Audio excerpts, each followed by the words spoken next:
A new study shows a keto diet is more effective than a low-fat diet for elderly population. And not only does it do that, but it gives us a wonderful example of how we can interpret sort of real-world studies compared to highly controlled scientific experiments that control only one variable. I'm Dr. Brett Scher, the medical director at DietDoctor.com, and that was a bit of a long introduction, but I think this study really has a lot of implications of ways to learn. One, to know, does very low-carb diets or do very low-carb diets work just as well for the older population as they do for younger population? And the study says absolutely yes, they work better than low-fat. But also, it really brings up a great example about these real-world studies. So let's talk about this. So it was published in Nutrition and Metabolism. What they did was they took patients who are over 60 and who were obese, and they randomized them to a low-carb diet or a low-fat diet. Now, what they aimed for was low carb, carbs less than 10%, protein 25%, 65% fat. So pretty solid low carb diet, not one of these pseudo low carb diets that we often see in the literature, a real low carb diet. And then a low fat diet, which was 55% carbs. And what they found was after just 8 weeks, so only 8 weeks, the low carb group lost 13 pounds compared to only 2 pounds for the low fat group. Pretty big difference. They also lost more fat mass, 9 pounds of fat versus only 1.8 pounds of fat. And then they also lost more visceral fat, the visceral adipose tissue. So pretty impressive.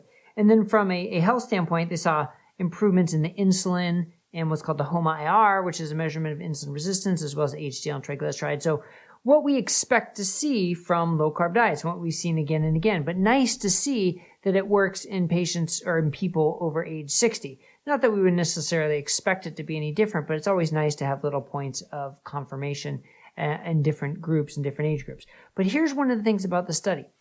There was no actual control. They weren't actually fed the food. They were just instructed on what to eat. So it turns out the low-carb group also had 30% of their calories from protein, whereas the low-fat group had a much lower amount of protein. And the low-carb group naturally ate fewer calories than the low-fat group. So you can interpret this one of two ways. You can say, oh, look, it's not a fair trial because the low-carb group ate fewer calories, had more protein, was more satiating, and therefore, how do we know if it was the low-carb or if it was just the calorie restriction, right? And that's a perfectly fair assessment.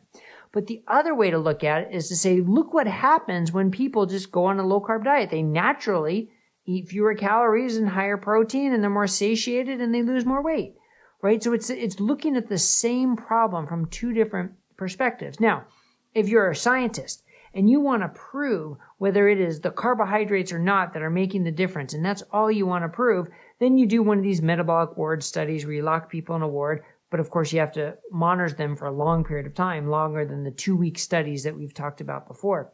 But that's how you do that.